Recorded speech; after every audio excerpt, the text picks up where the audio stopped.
Right. Hey, what's going on, everyone? This is Turgon the Wise coming at you with a new video today. And this is now, in fact, going to be my final weekly update for my 16th season playing Lord of the Rings Rise to War. Um, Let me just head over to where does it say season.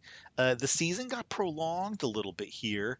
So we got our cutoff timer for the 16th, which is in less than a week. So by this time next week, we'll be done, and I will record a season end video, a recap video for you to kind of walk you through the sequence of events as I am able to remember them for the season.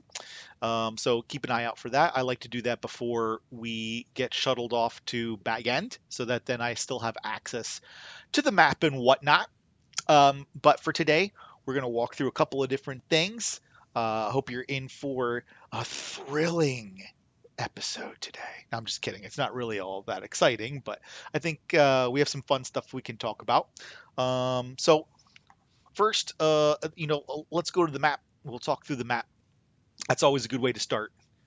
Oh, pretty. We got a bunch of different colors here. And let me talk you through where we're at here today. Pretty much everything is wrapped up now, and we've been in pretty much chill mode for, I want to say, almost a week, basically, here. Um, so we are the Blue Kingdom. This is the Yudes and Gods Kingdom, the Lego Sea. And we have the ring, we have everything we need, as you could see from the target tab. We will be earning the gold banner this season, and it was definitely, I would say, hard fought and well earned. I'm just going to throw a quick number out there, and this was as of my. I conduct kind of like weekly updates to like see how trends go with activity across the kingdom. And the last meaningful data point that I collected, I believe, was from like the 29th of September. Pretty much since the end of September, the fighting has kind of simmered down. If you recall from one of my previous videos, I was expecting the season to be over by now. And through talking with other people around the community, we believe the reason why it got prolonged an extra week was due to the emergence of some new battle pins across the map. So for a long, long time, it was basically everyone versus us. All of these kingdoms up here, over here, and over here versus us. And uh, a couple weeks ago, the Green Kingdom here, they weren't green before; they were a different shade of blue. We had a nap with them, and then once we agreed to a nap with them, apparently a bunch of teams got mad at them, and then they had to deal with like kind of a four versus two, and they lost their capital for a period of time. And that's why they didn't have a kingdom. And recently they regained the capital, and it looks like they've even taken now Burj Kala. So they're still doing stuff, but since the dynamics of the server changed, and it wasn't just all pins, the same pins week after week after week pins, there was new pins between differing opponents. We believe that set up the logic for the server to keep it open for an extra week. So I just wanted to kind of talk through that piece and provide a little bit of background as to what may have happened, the reason why this server was not cut off at 50 days as I was expecting, or even 52 days. I was expecting the server to be cut off on Wednesday the 9th, which was yesterday. And then when that we didn't get the timer, I thought maybe they would fall back on the 12th, and that didn't happen. So we did get our timer officially. I think it was Sunday. We got it for like 8 or 9 days or something like that. It was either Sunday afternoon. I'm U.S. East time. I forget exactly when the timer showed up, but the season will, as you saw from that other screen, be officially over as of 0000 UTC when it turns to Wednesday in UTC time next week, the 16th of October. It is currently Thursday, the 10th of October, so we have some days left. But like I said, pretty much all the action, at least for us, is kind of winding down. Now, there is still some activity going on. So, Yudes right now, basically, we're just chilling and doing PvP, against unaffiliated ILL and Order. We've just dubbed Eregion as a PvP zone. Everyone just kind of, you go and have fun. We're not trying to push anyone anywhere. No one's trying to push us really anywhere. So that's basically a wrap for Yudes this season, and we can enjoy a little bit of time to relax and prepare for the next season. Out here in the West, there is still some fighting going on, a little bit at this pass between Aped, Luna, Islil, and Order. As you can see here, it's been going on for almost a week. 1.8 million participants, 650K deaths. Not a huge pin, but it's notable. And then the bigger pin is down here, 5 days, 7.5 million participants, 2.5 million deaths between Aped, Luna, and Neon and Theo. Now down here we do have a pin between Gods, Theo, and Neon. They're down here kind of, I don't know what's going on down here. There's probably a pass or something, and then they're just kind of goofing around. There's also a pin up here, over here between Yudes, Islil, and Order. Again, I just assume it's just some monkeying around without kind of diving into the details. Let me zone in a little bit on the map to see where this is.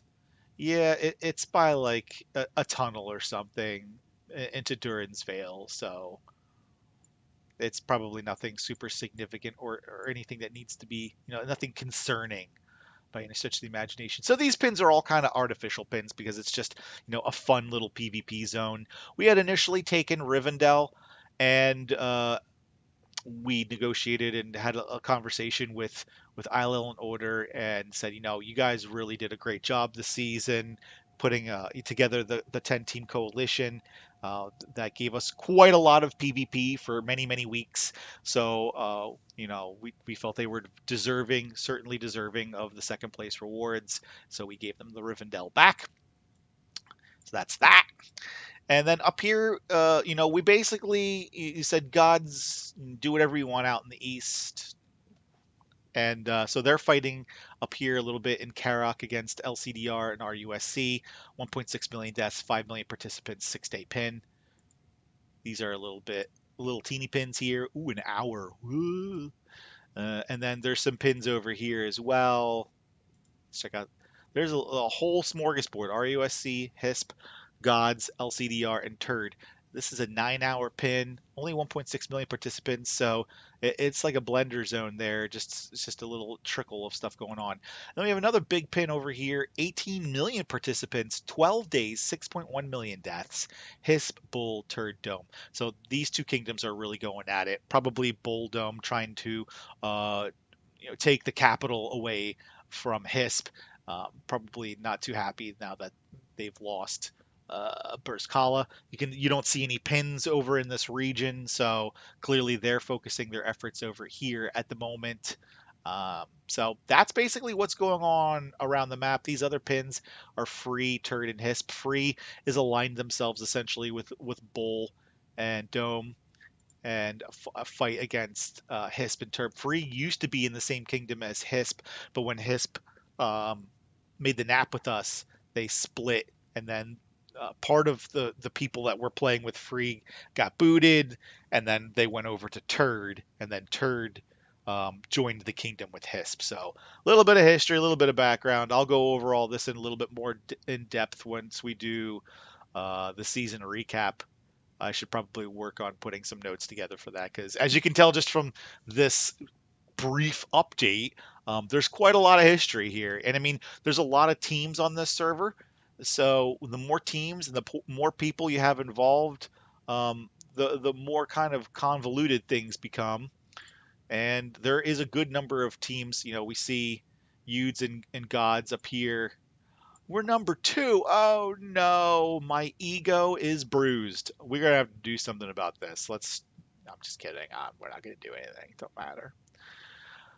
Ilil's 3rd, Bull 4th, LCDR. Just they're probably separated by whatever the hundredths decimal would be here. Neon Theo 6 and 7, RUSC 8. Order is down at 9. They're very powerful, though. Don't be fooled. It's just because they only have 63 members.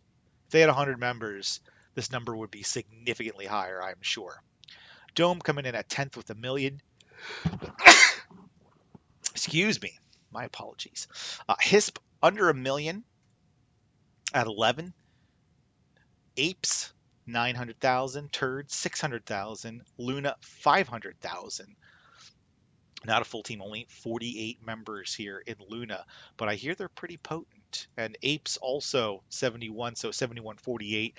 It's 118 members in this kingdom. So, and they're fighting these guys, who I believe is like a fifth season team of some sorts. I don't know.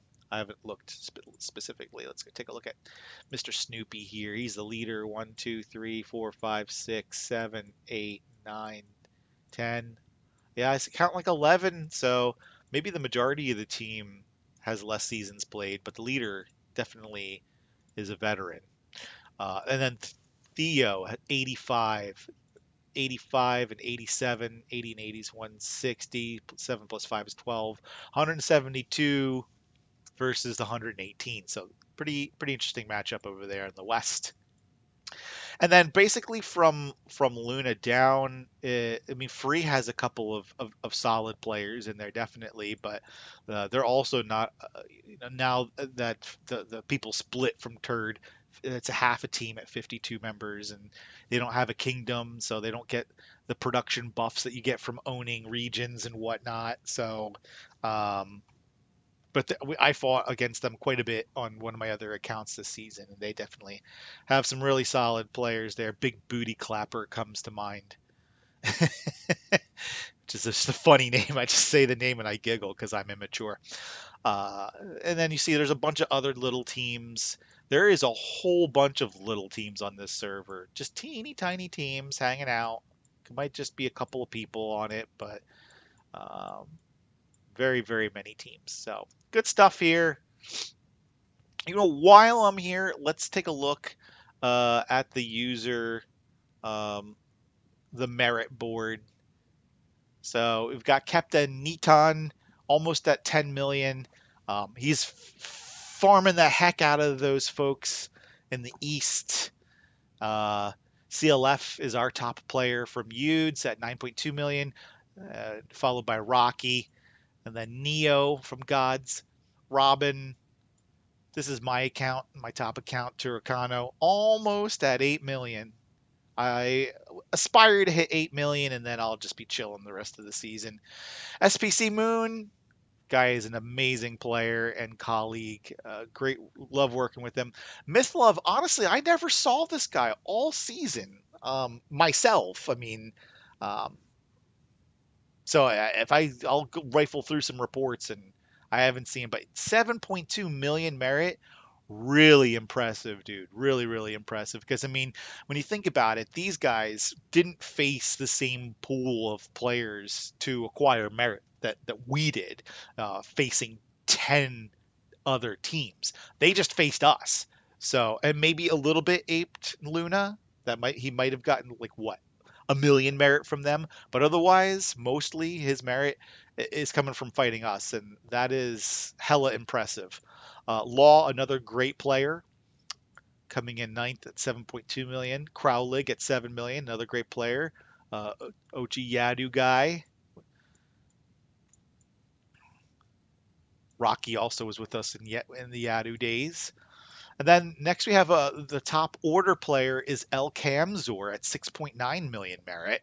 I have faced this player, and they are tough. Really good, really strong lineup.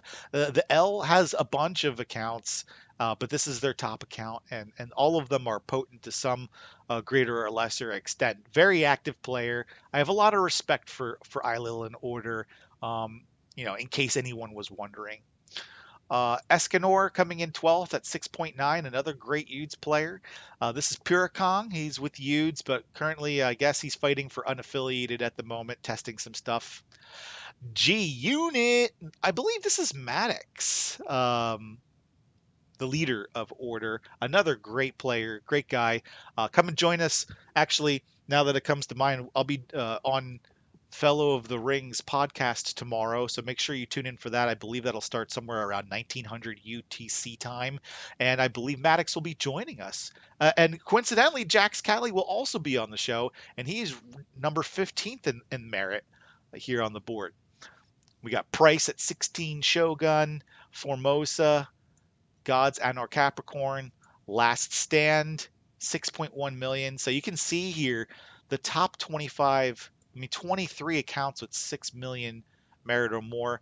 I mean, without with disregarding the context of the season, when you see 23 players with 6 million merit, that's a lot of fighting.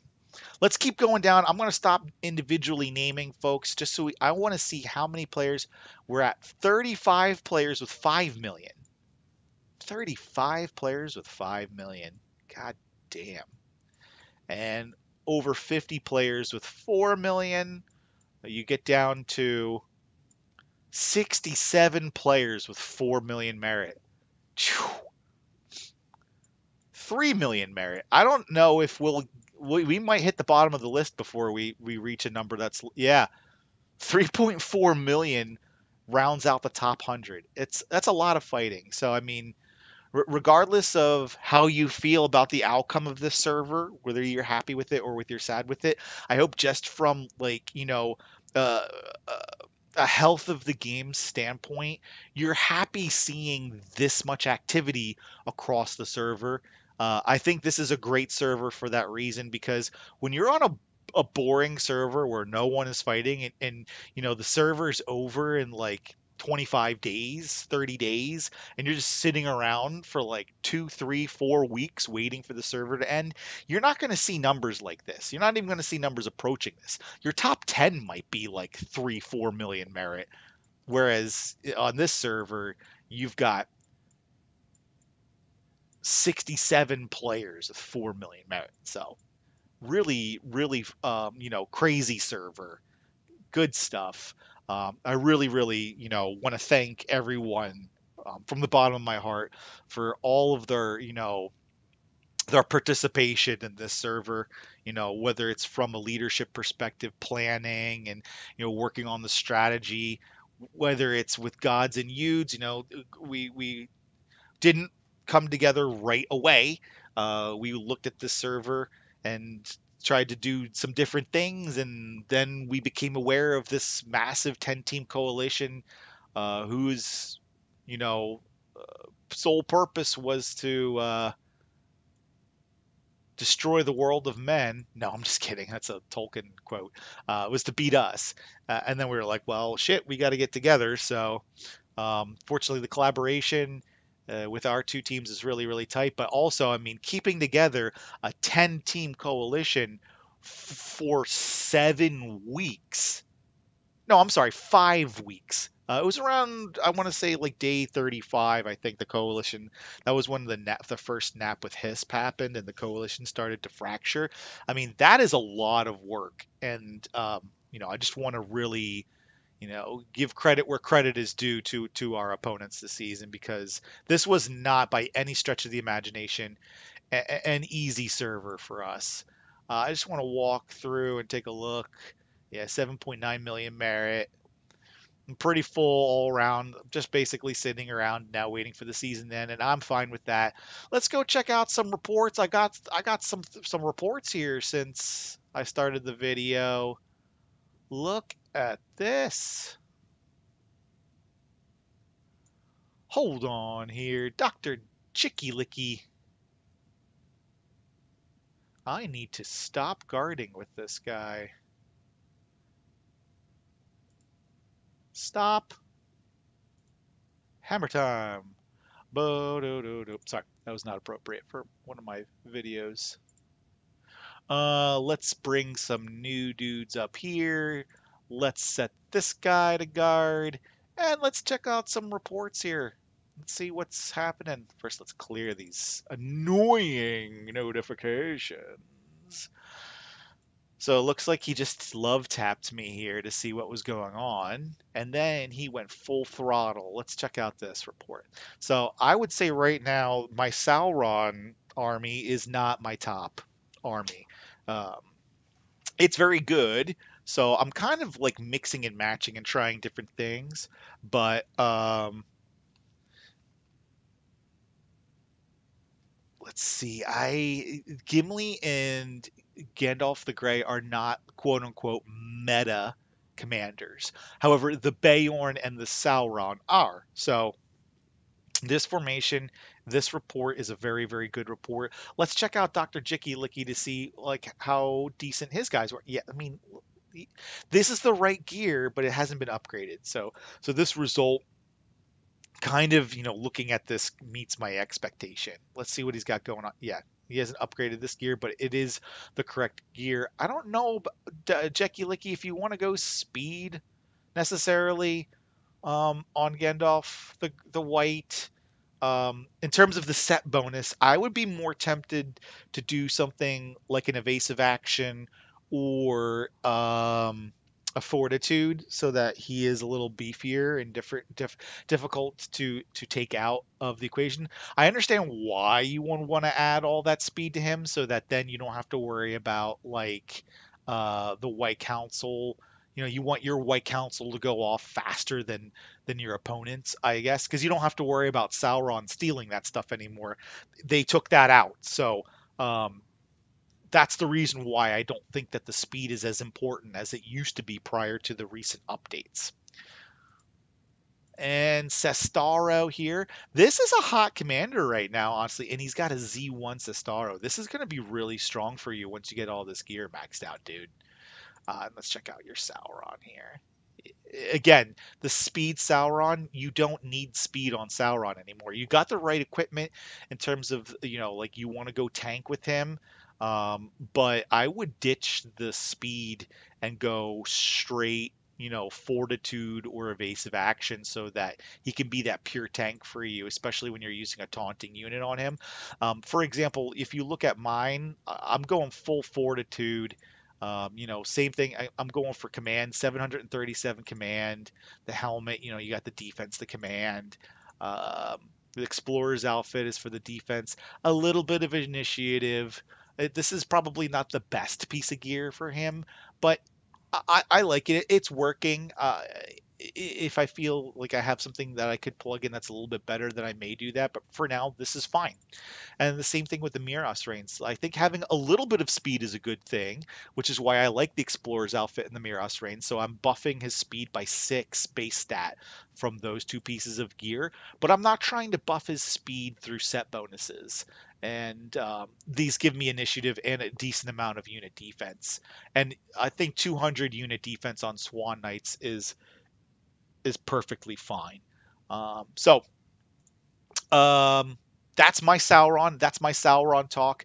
He's beefy as hell. Like I said, he has over 700 command. That's mitigating 42%. And then you throw on, the fortitude, which mitigates another 12% of physical damage. So that's 54% physical damage, you know, mitigation right there. Plus all the defense. So that's also going to mitigate. So my Sauron is really really beefy, and at 41 agility, he's not slow by any stretch of the imagination, but he's also not like that super fast Sauron that we used to see a lot of people playing before the recent update. Just to show you my Gandalf the Grey, kind of a similar philosophy, going with the divide and conquer set. So he's reducing 2% um, damage received, all damage, not just physical, all damage, and it stacks round over round. So by round 10, this ends up being 20% damage mitigation. Huge. And I put the gigantic. You're probably wondering, like, why would you put gigantic hammer on him? It's a filler piece.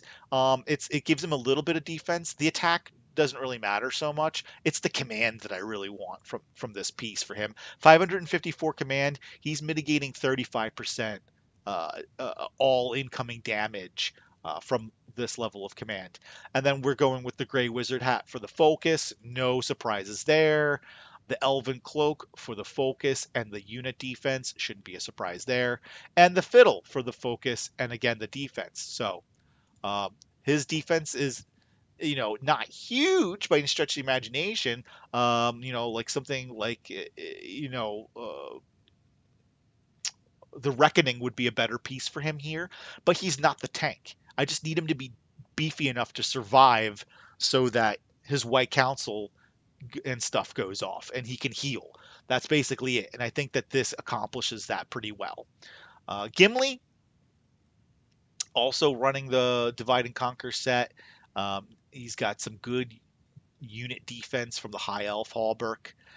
He's got the best in slot commander attack helmet, and then he's got some, it's not best in slot, but the blazing tongue. It gives him a bunch of focus. Focus is good for Gimli because he needs 50. He's way over what he needs for focus in order to get to leverage the keen eye from his balance axe. But I think, in order to get the set bonus and to get some additional commander damage, it does the trick. And then you've got the drums of Barad-dûr to add more focus and commander attack. So, and in order to get the divide and conquer set to work, it's pretty solid. What I'm on the fence about is Lockbearer. This is pretty. They changed this skill quite a bit. It used to be a healing spell back in the day for dwarves, but now it's defense of three enemy formations -4%. That's actually not bad. So I would actually honestly be tempted to see what this would be like if I could get it to a fifth level. But I would need to get him to Z10 for that, and I'm not really prioritizing rep for him right now. But he's got 234 attack, 44 to 66 damage, 8,000 HP. It's enough. It's good.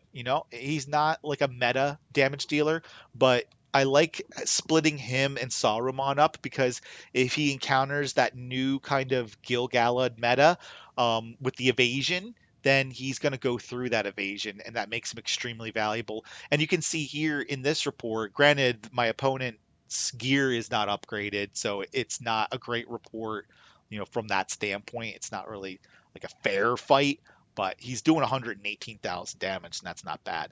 And then my Bayorn, I've showed him a bunch of times, 142,000 damage. He's great with those Shire ponies, 242 uh, attack, 46 to 64 damage, 8,600 HP. It's solid. This used to be the gear that I had on my Dane, and I decided to flip it because I feel like Perseverance scales better on Bayorn than it does on Dane.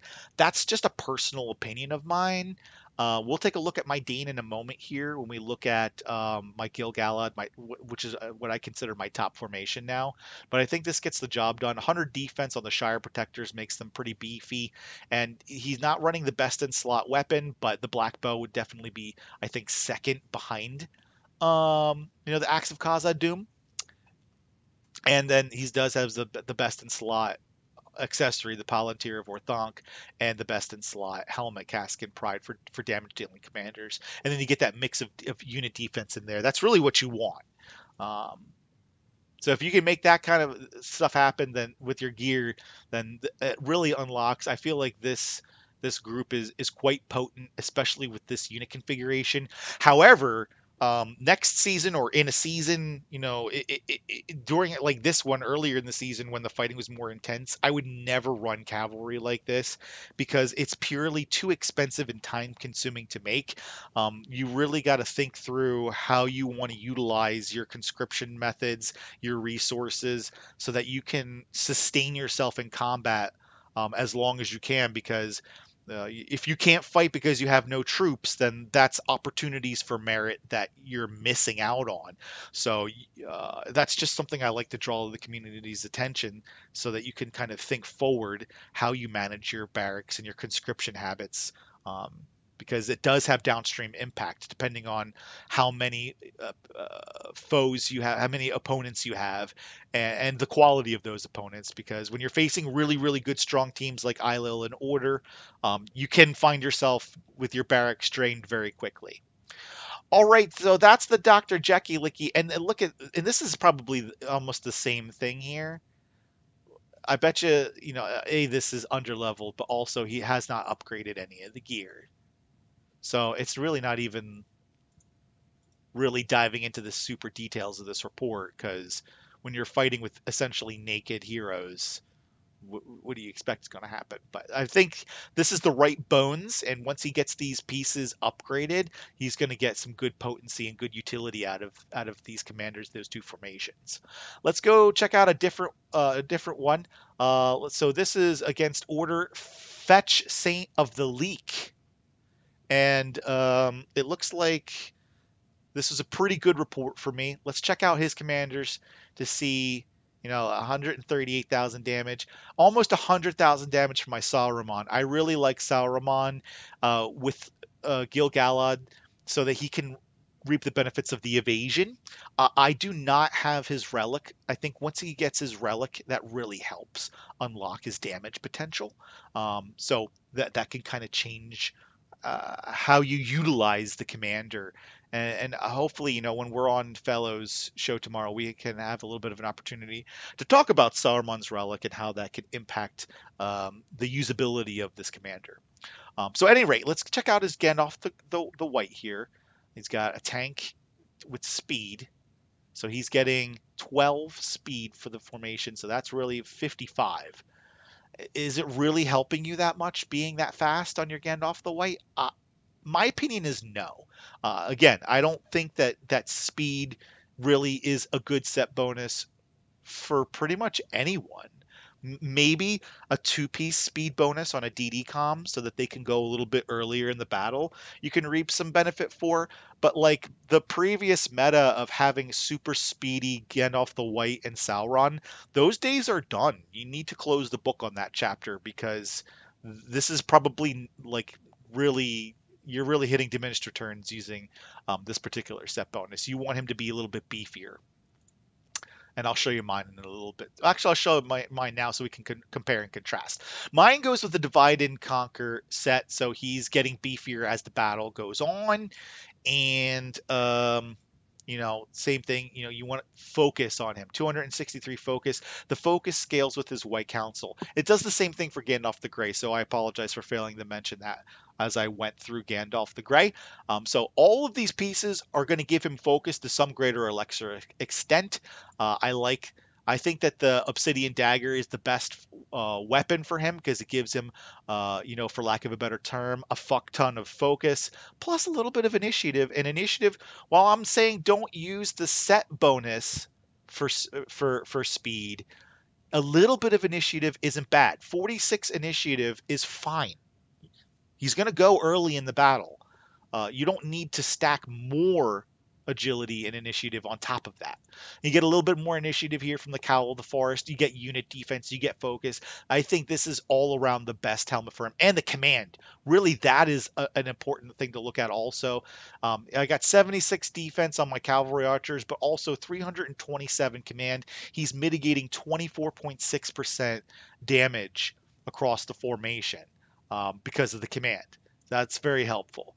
The Elven Cloak, it's not the best chest piece for him, but it does okay. It gives him some more unit defense. It gives him some focus. It's fine.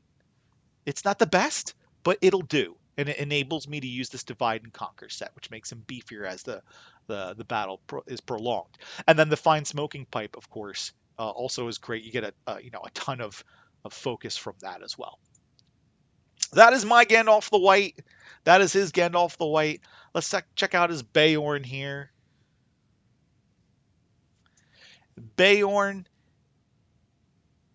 he's got all the right stuff. It's full, meta damage dealing com gear, except for the Fine Smoking Pipe. He gets a little bit of commander damage from this. I don't know what the focus. I don't know. I don't really understand. I mean, maybe Vessi or somebody else can explain it better. But like, I don't understand how Fine Smoking Pipe scales with DD comms, other than for the commander damage. And it's not the best piece. You really want the Palantir. Now, maybe he doesn't have a Palantir available with a Divide and Conquer set, and he's using this as a filler piece that also increases the attack of his commander. And if that's the case, then that's fine. Then this makes sense. But overall, you're going to want the Palantir here. And then there's the Dane.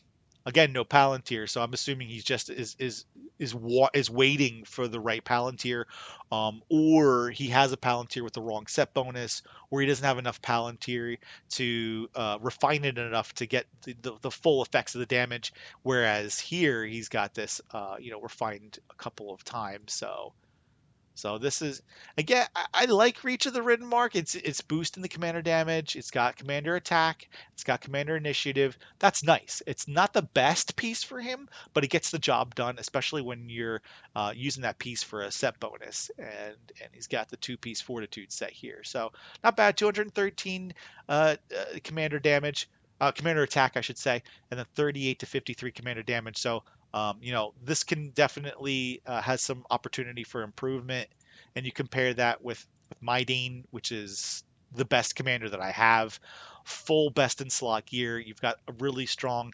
the tank helmet to make his units beefier, so they're harder to kill. You can't kill the commander until you kill the units, at least from what I understand. Fully maxed out Axe of Khazad Doom. You can see here I'm using a 2-piece agility set, so he goes a little bit earlier in the battle. And you can see I've got the 2-piece fortitude set, so it makes him a little bit beefier. It mitigates 5% physical damage. And then the Palantir. Now that I look at the Palantir, the commander damage, the 10 to 10, it's the same as the pipe. You're just not getting any attack from the pipe, which is nice. So I guess the pipe is okay. It's not the best. It's not as good as the Palantir or the drums, obviously. But if you don't have the right Palantir or drums to make a set bonus work for you, then I can see how the pipe would work. And then the big one is Dane's Relic. We'll also probably spend some time talking about this on Fellows show tomorrow. This relic, I mean, the base stats are definitely a big help. You want to spend the 10 mithril just to get this to unlock this, and then kind of as you upgrade it, roll the dice. I got lucky and I got 2 buffs on commander attack, so that you start with +6, you get another +6 for 1, star up, and then I got a second one for 2 stars. So I get a +18 commander attack. That is pretty nice. And then the HP is all, I got 2 for this as well, and then 1 for the unit attack, which is like whatever, who cares? But the big thing is refining this piece, because 2.5% stacked up to 5 times is 12.5% additional damage. That is huge. Like, he hits hard. And this reported is it's not the greatest example of that, but compared to the rest of the damage that you're seeing across the field, it's huge. 188,000, nothing else comes even close to it. Let's check out Saints Sauron here. So he's got Liang for the unit defense. He's got the Harad Cask also for the unit defense. He's got the bone armor for, it gives you a little bit of unit defense and the focus. Not a terrible piece, but focus on Sauron doesn't really scale great if you're going for tank. If you're trying to go full out damage, that can see focus. And his focus is low, so I'm just assuming that he doesn't have anything better to stick in here. He wants this 4-piece fortitude set bonus, and this meets the need by giving him a little bit of focus and unit defense. So I'm not criticizing this player's choices, because I understand probably why he's made it, but there are definitely opportunities to improve. And then the Orthonk's Devilry, he gets command from this, which is really nice, plus the focus and the unit damage. And then the siege buff is it's nice. You don't get any command from this, but you do get command from the Harad Cask. 536 command is pretty solid. So this is by all stretches of imagination not a bad tanking Sauron, especially for R5. There's a lot of opportunity to grow there. 160 defense on your Swan Knights. It's going to be good against a lot of different opponents, but against my top formation, it didn't. He survived. If you look at my Sauron here, It's not optimized. Obviously Perseverance is probably not the best set bonus for him, but it gives him an extra damage buff as the battle progresses. I have him with Gilgalad, which we'll look at in a moment here. So he's getting the benefit of the evasion on the cavalry archers for the first 2 rounds. So that should help keep him in the battle and alive. I don't have him R10 yet, so I can't unlock the relic, which, like I was saying earlier, I think the relic really helps make Sauron shine. He's got a little bit of command that also makes him a little bit beefier, so he mitigates 13.2% of damage from the command. Focus all the way, baby, because that's what's buffing his damage. So protection and Numenor for the focus. You want Lure of the Arcane to buff his burn, poison, and focus damage. It buffs all 3 of them. And you can see here, he gets a lot of focus damage here.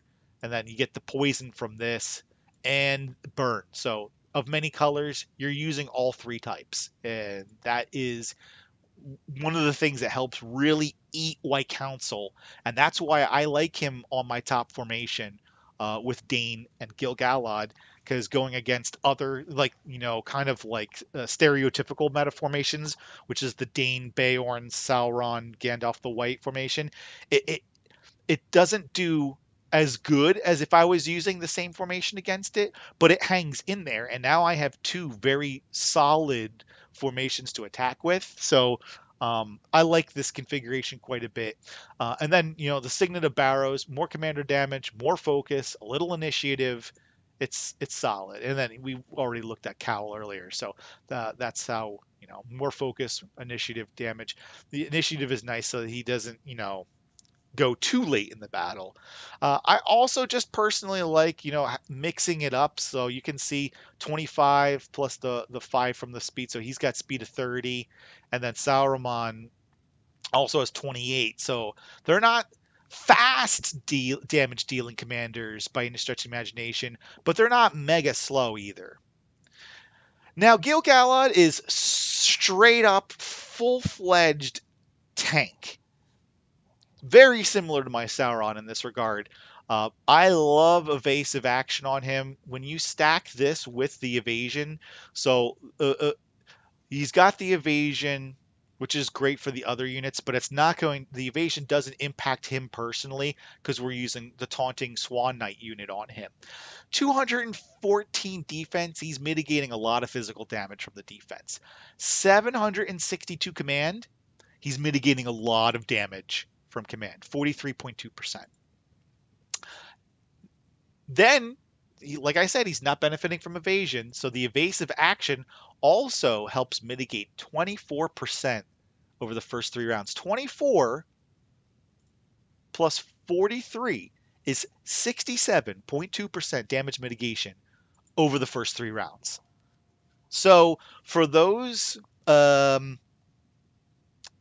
opponents that are really front loading their damage over the first several rounds, he mitigates the majority of it, and it's good. And his speed is 35, so he's not slow by any stretch of the imagination. And that's what I like about this particular setup. You get the command from the Liang, you get defense, which is really good, and then high health helmet is great. More command. I could buff this command by putting some more in here if I wanted, but I think 672 command is already more than enough. So I don't see the juice being worth the squeeze to continue pushing this. A little initiative, defense, it's nice.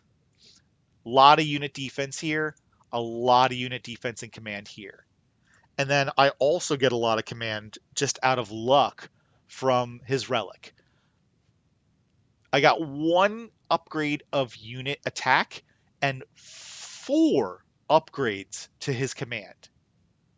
That is very, like, honestly, I think this is the best relic you could possibly have for him, other than if you got, 4 levels to the unit defense. So that would buff his defense by 30 total. 6 plus 24 would be, the 24 would be in parentheses after this if this got buffed 4 times from the upgrades. But I like the command just as much. So that's my opinion on that. And then his skill setup, is I like, you want the stun is huge. That is why the stun and having a little bit of speed on him is really, really helpful. So that stun goes off a little bit earlier in the battle. And then, points in High King so that those other elf units, they're going to get another 12.6% defense. That's not factored in here. So that boosts him up to like 86 defense. So it makes him even tougher to cut through if you can get through the evasion. Round 4 is the weakness of this formation. Once you get through all of that, evasion ends after round 3. I think most of the evasion is gone either by round 3 or round 4, and then yeah, it's from that point out, it gets tough for this formation. But in this instance, again, this was a really good fight for me, just because my opponent did not have everything as optimized on his side. But there are definitely other reports where that is not the case. Here's Den Volan. I did not fight him all season, and you can see he's running the pure meta formation against this, and I survived, but ultimately I didn't do great. And my Gimli was the winner in terms of damage. Um, I'd be interested in seeing how this exactly went, because I'm a little surprised to see that Bayorn died, because the Shire Protectors and the Swans, he really shouldn't be getting touched. But it's a draw. It's a 10-round battle. Who knows when he went down? It could have been round 5. It could have been round 8. Who knows? So, and then if he doesn't make it through the whole fight, he doesn't realize the full potential of that perseverance set on him. So that's why I think his damage output is a little bit lower here. But let's check out Denvalan's gear here. And he's going with the full speed, and it's working for him here. It's pretty beefy as well. 180 defense on the Swan Knight, so really nice. The Sauron, kind of a mix and match here. Need some upgrades on this piece of gear to make this beefier. And he's got some focus pieces here. So I think he's not necessarily going for full tankiness, but maybe a little bit of a DD build here. That's an interesting. That's interesting indeed. And then the Dane, yeah, strong. Fortitude and might. Pure damage. And then he is refined this once. So more refines in here, bro, and your Dane will be hitting like a Mack truck, as if it's not already. 151,000 damage is pretty impressive. And then the Bayorn, same thing. Perseverance. I like Perseverance scaling with Bayorn. I think it really scales well, especially with his bleed damage. I think it's really good. The Fortitude, the Warborn Plate. Yeah, this is looking really good. Got 2 upgrades to his commander attack. That's pretty nice. I don't think I have. I have 1 on mine. So, very cool. Let's see what else I got for you here today. Let's just go a little bit farther down.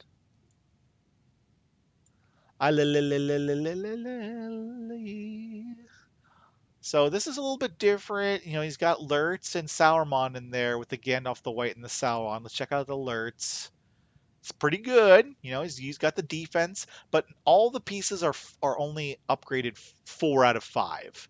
So there's some opportunity to improve this here from that standpoint, and that might be part of the reason why he got a little bit splatted here. Let's check out the Saruman. 25. He's got the relic, but again, the gear is not fully upgraded. So Gandalf the White, kind of an interesting build.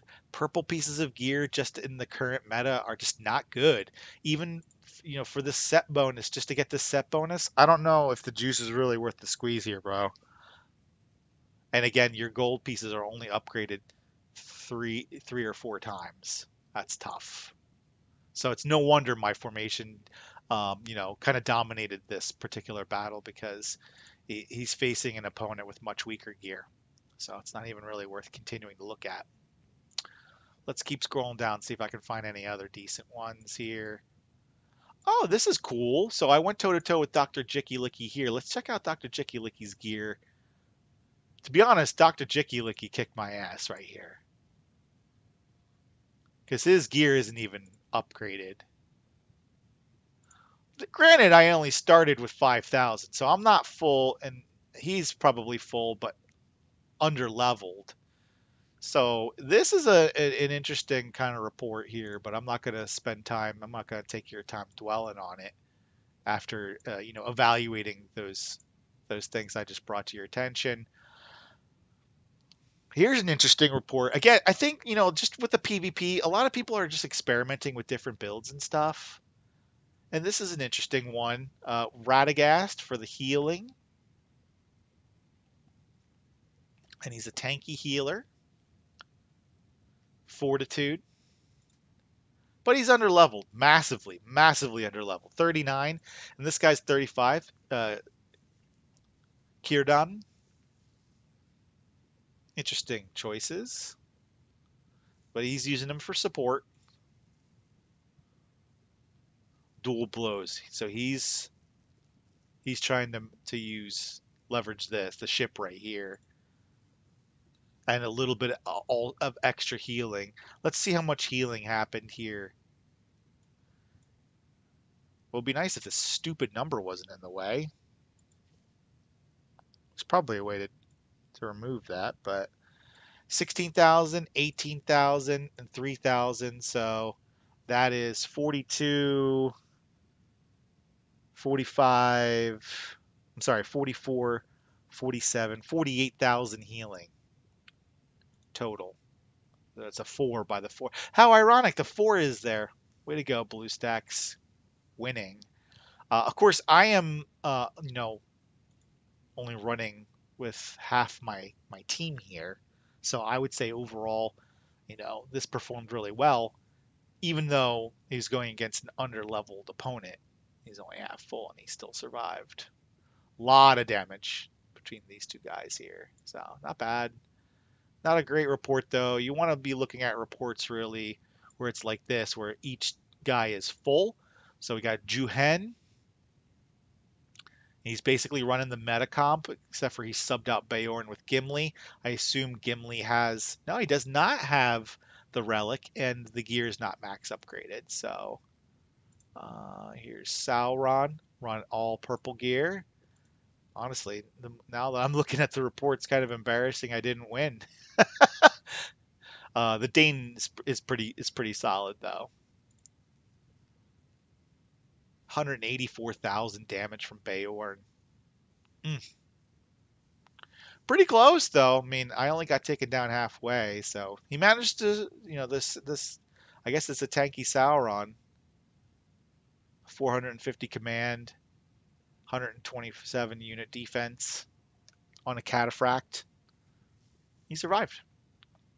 Good for him. Cataphracts, I believe, are strong against other horses still.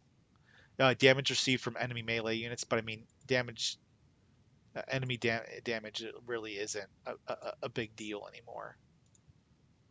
Let's see if I can find one more decent one, and then we'll move on. But that's just my thought on some of these reports, some of the gearings and such. I want to show you. I was AFK for quite a bit for work, so I think Mr. Slay murdered me here with his meta formation. Straight up murder. I'm just glad that I survived. And I only survived because of the extreme beefiness of my Sauron. So really, really good. This guy is one of the top players in Order, and I have a lot of respect for him. 680 command, and you can see 163 defense on his Swan Knights, 185 focus, So he gets a little bit. I'm surprised I got more damage than him. Wonder how that happened. Because I have a lot less focus. Maybe it's because of the skills, 4 and 10 here, whereas he does a 4 and 5. So it must be the extra 5 points that I have in here, since mine is a Zenith Sauron. 119,000 Dane. I've looked at his Dane before. His Dane is unbelievably strong. Fully refined Crimson Blade. The relic fully refined. So this now stacked up to 5 times. That's 15% damage on his next attack after he's received damage and it stacks. Monstrous. 227, 4867. He's really this is basically like practically the epitome of Dane. If he just refined this one more time, it would be even stronger. Ooh. The Bayorn is also really good. I mean, this is really what you want with him as well. Fast is nice, of course, so that those bleeds get applied earlier. Yeah, this is the way you want to go with this. Check out this. You got 1 on the commander attack. That's kind of a bummer. The unit attack is not particularly helpful. And then the Gandalf the White, 293 focus. Jesus. And 46 speed. But he's got, see how he is using the fortitude set now and not the speed set? He's a smart player, in my opinion. He's a smart player. Mr. Slay, did I have... Someone took out... Yeah, there's Maddox. I guess that's Maddox OG account.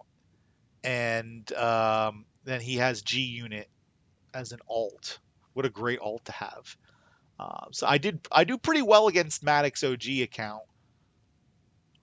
Let's check out this Skull Helm. 195. I think he just needs a little bit more speed and he'll get there, but there's also not wrong. Warcry is not like the best set bonus in general, but on Skull Helm, I think it's pretty good. Might want to consider taking this 6th point and throwing 1 in here, bro. I don't know. What do I know? I don't use Skull Helm quite yet, so there's the matter. It's basically the same report here.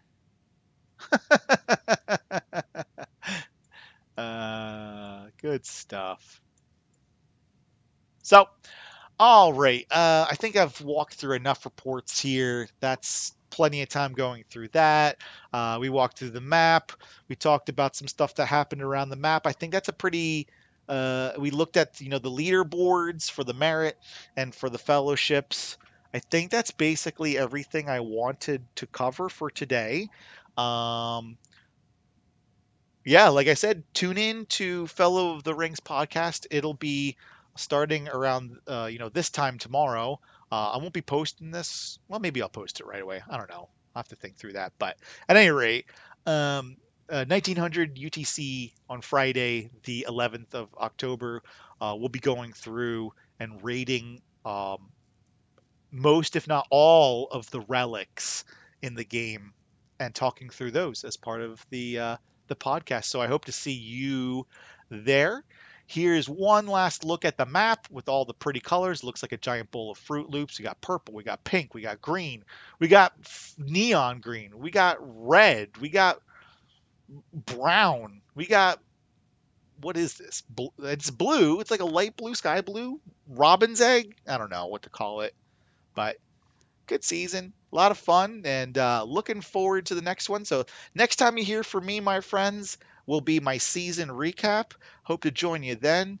Thanks so much for taking the time to listen to me jibber jabber for the last whatever 40 50 minutes.